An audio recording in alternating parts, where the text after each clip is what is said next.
Last year, I found myself flying to the Arctic Circle with 5 biologists from the Canadian Wildlife Service.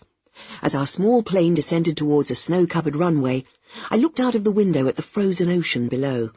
I could see small holes in the ice, and, around them, lots of extraordinary little figures rather like ants. I was told they were seals, basking on the ice in the sun.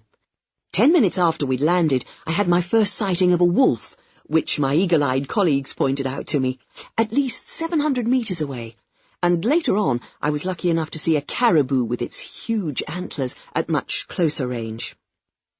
At first sight, the Arctic seems to be a kind of desert, but there are plants and animals around. You just have to look around for them. You may find what's called an oasis.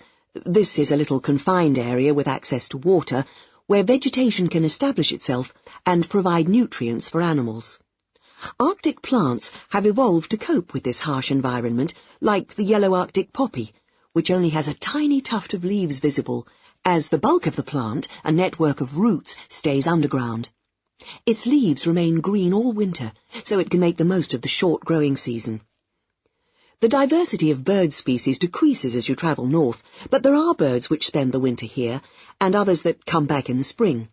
Most of these birds get their nourishment from seeds, although a predator like the snowy owl feeds on small mammals called lemmings, and others do manage to find fish.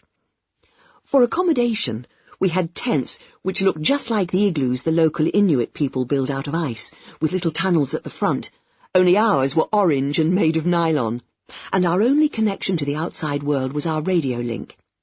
You notice how light the snow cover is. It scatters with the wind, and there are hardly any deep drifts. Apart from the cold, the main hazard is the wildlife, and I received a brief introduction on the correct action to take if a polar bear came to visit.